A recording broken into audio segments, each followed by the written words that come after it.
Ghuslu ba'dul mayit, sekarang memandikan sebagian anggota tubuh mayit. Sikimik mayite nek utuh, mayite utuh muslim kan wajib dimandikan. Nah sikimik mayite ora utuh, mung bagian tangan tok, kepala tok, atau mungkin badan setengah atau yang lain. Biasanya kan ini ya kalau korban kecelakaan atau mungkin yang lain-lain lah, yang notabene dia mati tapi tidak ditemukan jasad yang lain kecuali hanya beberapa bagian tubuh saja. Contohnya yang lebih nih kayak korban pembunuhan mutilasi, kan dipotong-potong, potong-potong, suatu saat ketemu pupu netok, sampai ketemu pupu netok misalnya, suatu saat ada korban pembunuhan mutilasi sing ketemu pupu netok, jenengan terus ditakoni, kan, kan ketemu pupu netok, wajib disolati apa ora pupu netok? Apa niat itu sholat tunggal pupu? Ini kan orang ya. Ini kan pupu netok. Nah ini wa ikhtalafa al-fuqaha'u, para ahli fikih berbeda pendapat.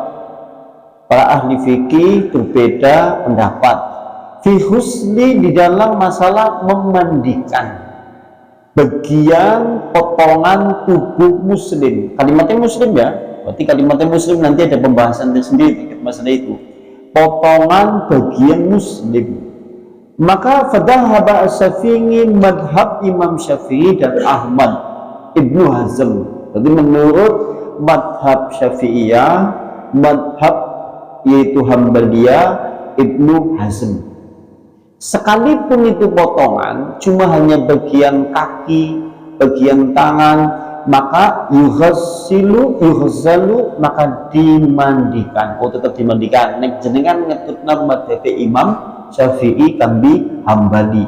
Wa yukafanu, tetap dikafani, wa yusalla, tetap disolatkan, alaihi, atas jenazah yang hanya potongan bagian tubuh saja. Suatu saat jenengan ditakoni, Kang, sampai sing ngaji fikih jenazah kae kan ana wong mati semanane, wong mati kae kecelakaan. Begitu kecelakaan, kuwi ketuwe ceritane banget akeh wong deleng nyurang ngerti sing ketemu jenazah ora utuh, sing ketemu mung awake separo, kemudian kepalanya tidak ada, kaki sebelahnya tidak ada. Ki wajib disolati ora? Jenengan jawab, menurut madhab Syafi'i, Hambali, Ibnu Hazm, maka tetap disolati, tetap dimandikan, tetap dikafani. Itu menurut madhab Ahmad dan Syafi'i. Alasannya apa? Kalau Imam Syafi'i berkata, anna tayran al-qayada di Makkah, dulu pernah ada seekor burung, dia membawa potongan kaki dan potongan tangan. Ada seekor burung pemakan bangkai, dia membawa yaitu potongan tangan dan potongan kaki, lantas menjatuhkan potongan tangan saja tiba di Makkah, nang wilayah Mekah. Dulu di Mekah ana manuk terbang, dia membawa potongan tangan, dijatuhkan fi waqa'atil Jamal, pada perang Jamal. Dulu kan pernah ada kasus perang Jamal. Perang Jamal kan perang yang melibatkan antara kaum muslimin dengan kaum muslimin karena salah paham. Wallahu alam lah terkait masalah itu. Kalau suatu saat belajar ilmu sejarah, nanti panjenengan akan melihat perang Jamal karena Aisyah numpak onta jenengane Jamal. Ya Jamal ke ontanya Aisyah, mulai dijenengi perang Jamal. Ana jenengane Jamal nang kene. Bukan ana, oh ya wis. Berarti onta Aisyah jenengane Jamal. Sehingga perangnya disebut dengan perang Jamal. Karena perang saudara sebetulnya antara kaum muslimin dengan kaum muslimin pada saat itu. Ya.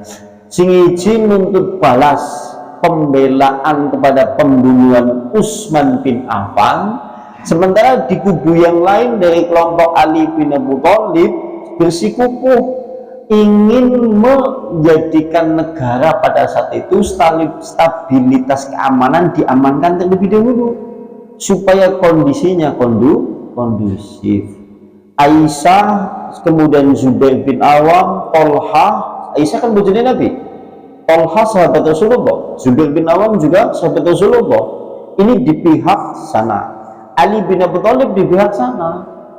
Nah, kalau menurut riwayat, ini menurut riwayat, panjenengan kalau sudah ditanya pada kasus peperangan Jamal, siapa kaum muslimin yang disalahkan? Dengan pernah ditakoni sebetulnya kan peperangan Jamal yang disalahkan siapa ya? Padahal kan antara Ali bin Abi Thalib sampai Aisyah hubungannya apa? Mantu kambing mertua. Aisyah bojone Nabi. Terus kemudian Ali bin Abi Thalib bojo kambing anaknya Rasulullah, sekalipun untuk anaknya Aisyah. Kan berarti mantu kambing mertua. Kalau menurut riwayat, begitu mereka baris, di sana ada pasukan yaitu Aisyah, di sini pasukan Ali bin Abi Thalib. Lantas Ali bin Abi Thalib maju ke depan, negosiasi, rembuk, musyawarah supaya jangan ada pertumpahan darah sehingga maju Ali bin Abi Thalib. Lantas begitu maju, di sana juga Tolha, Zubair bin Awam, kemudian Aisyah maju. Lantas kemudian mereka berbisik-bisik berbicara. Tapi kemudian pasukan yang sudah memanas, di sana pasukan, di sana pasukan. Ada beberapa orang-orang munafik di kubu masing-masing, yaitu di kubu pasukan Ali terutama. Karena ada golongan kaum Syiah yang berusaha untuk memecah kaum muslimin, dan ada beberapa kaum munafik yang ingin kaum muslimin itu hancur, melepaskan anak panah tatkala mereka kembali. Jadi Ali bin Abi Thalib kan di Aisyah ki jadi wis siki aja perang lah. Kayak pasukanmu baliklah, aku juga bali mending ambil pasukan. Tatkala lagi membalikan badan, ada di pasukan Ali bin Abi Thalib yang melepaskan anak panah. Kira-kira nek pasukan wis siap iku di depan, ana siji sing melepaskan anak panah, kondisi ini kepriye?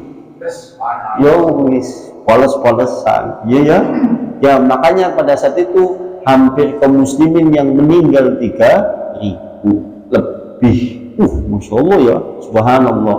Lantas pada posisi perang itu ada burung pemakan bangkai.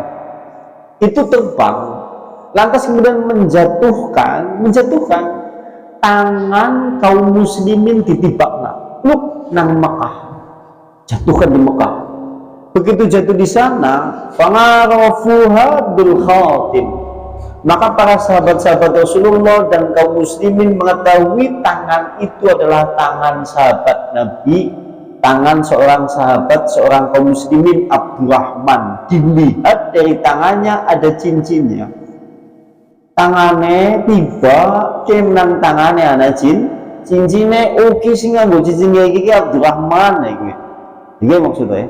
Lantas wasalluha wasallu alaiha. Lantas kemudian para sahabat Nabi memandikannya, lantas menyolatinya. Berdasarkan alasan inilah Imam Syafi'i berpendapat sebagian tubuh jasad manusia kalau kemudian ditemukan wajib dimandikan, disolati. Maksud saja dengan ditakoni kang sampean ngaji ini fikih jenazah yang nawang meninggal mungkak netok didusi dimandikan lemburan, jenengan jawab dimandikan menurut madhab Syafi'iyah Ibnu Hazm Hambali. Alasannya pada perang Jamal ana manu mabu nibakna tangan nang Mekah, terus ditemukan tangan itu ternyata tangannya Abdurrahman wong Islam, terus disolati didusi. Oh kayak gue ya, oh ya wis mantep aku anak dan dile gue maksudnya gue lu. Lantas berikutnya waqala Ahmad bin Hambal, sementara naik Ahmad bin Hambal bukan madhab Imam Ahmad bin Hambal, kami madhab Syafi'i. Berkata Ahmad, sholat Abu Ayyub Al-Rijlin, sahabat Nabi yang namanya Abu Ayyub Al-Ansori pernah menyolati jenazah yang cuma kaki saja, dan dia sekaligus memandikan yang kaki saja. Jadi Abu Ayyub Al-Ansori pernah memandikan, pernah menyolati terkait masalah jenazah yang hanya berkaki saja.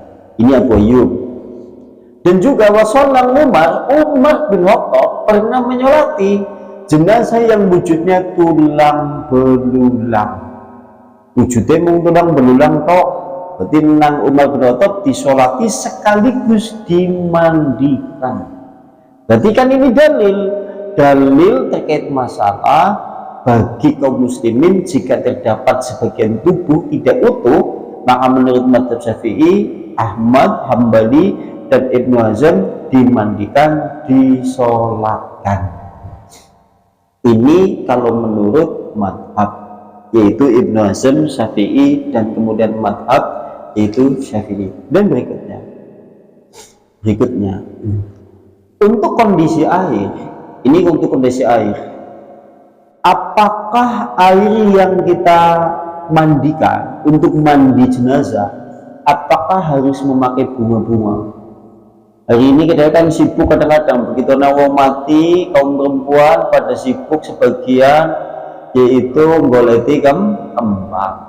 Ini gitu. Apakah bunga itu kemudian disyariatkan di dalam Islam? Atau kadang-kadang kita melihat pula ana wong mati terus ditaburi kembang, memberi kembang. Sekaligus ana wong mati kadang-kadang disiram banyu. Sampai nek pernah takon ora, kambising nyiram kambising nyamburi kembang gue. Pengen ngapa yuk? Mbok ngelak ae gue, Mbok. Benar kita mau jawab apa kira-kira? Atau mungkin jenengan sendiri mungkin dalam suatu saat ada meninggal, jenengan kaburi kembang, jenengan ditakoni kembangnya ngomong apa yuk? Tamen wangi. Nah wangi ini maksudnya apa ya? Iya. Suatu saat kebanyakan kan seperti itu ya.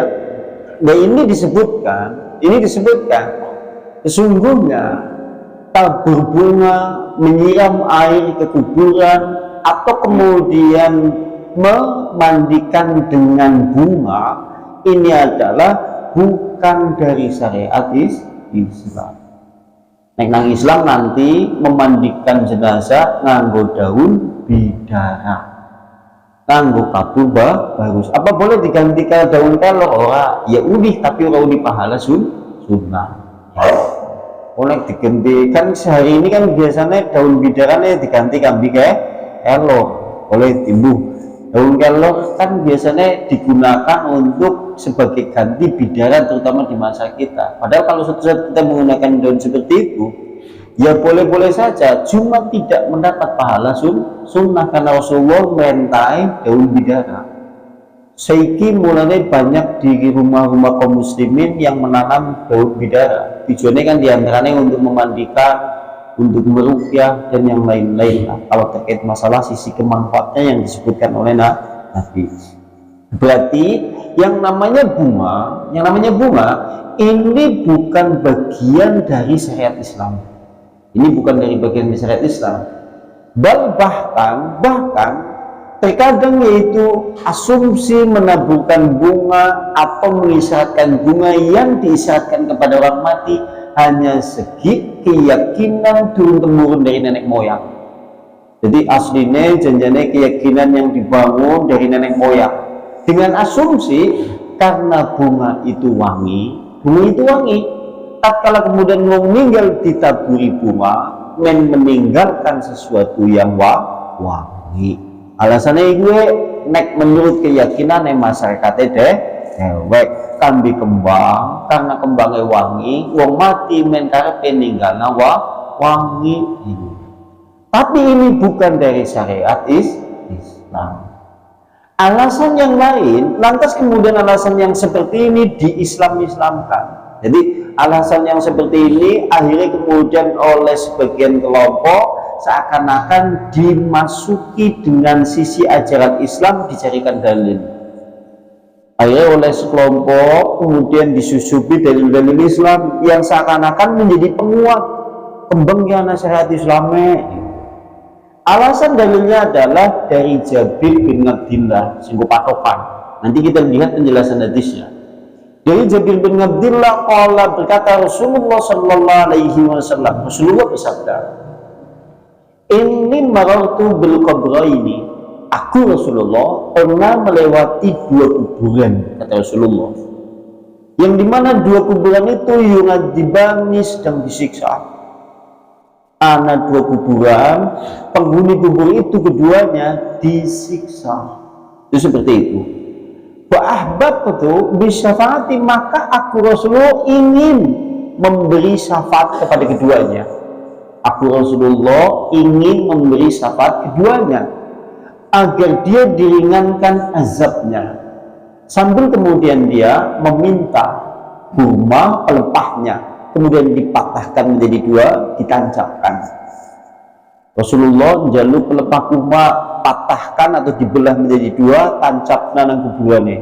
Lantas setelah ditancapkan, Rasulullah kemudian berkata, madama khasnani rabbaini, maka selama kemudian belahan pelepah kurma ini basah, mudah-mudahan dia senantiasa diampuni dan diringankan azabnya.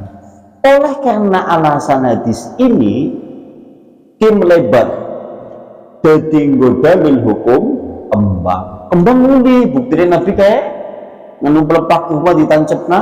Ayo Rasulullah ngomong selama kemudian pelepah kurma ke ora garing esi di ngapura dosane. Sehingga nek dhewek nabungna kembangnya selama durung layu bakal jenazah sing nang kono wong mati diringane siksane. Nek kowe engko ditaburi kembang bendina, bau kembang laris banget.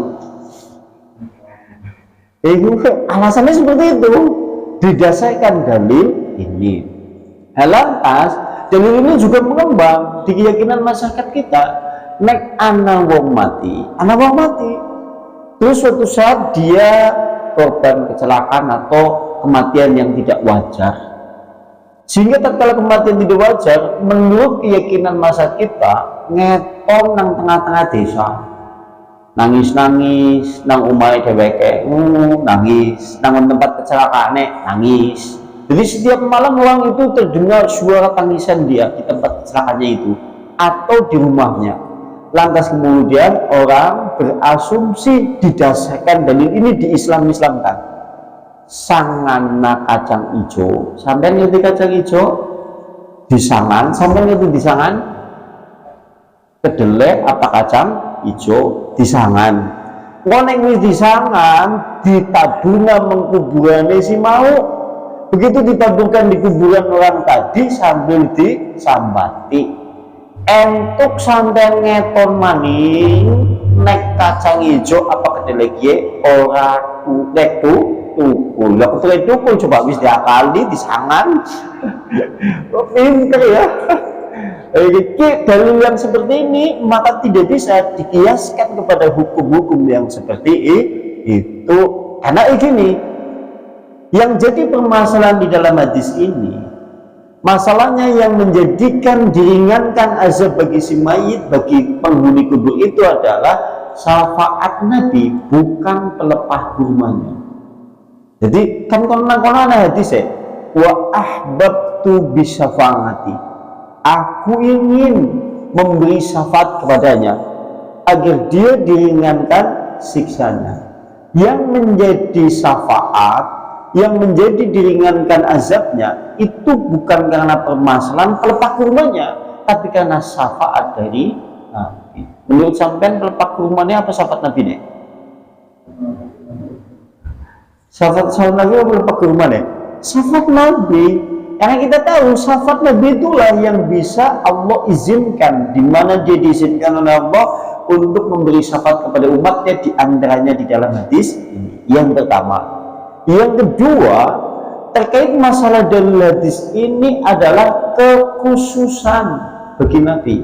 Selain Nabi, tidak ada orang yang mampu memberikan syafaat kepada si mayit. Kita khususkan di Nabi. Akhirnya yang Nabi sikiwis meninggal, dewek orang mungkin bisa mendapat syafaat nang kuburan dalam kondisi seperti yang disebutkan di dalam hadis Nabi. Nabi wis meninggal, dewek orang mungkin. Jadi Nabi sikiwis suri melaku menguburannya sampean, tancap nang Nabi, masya Allah. Jadi kan syafaat dari Nabi bukan pelepah kurma. Sehingga kalau terkait masalah menaburkan bunga itu tidak ada manfaatnya. Tidak ada manfaatnya. Sing manfaatnya adalah syafaat dari nabinya yang menjadi permasalahan. Itu seperti itu. Nah, ini yang dijelaskan di dalam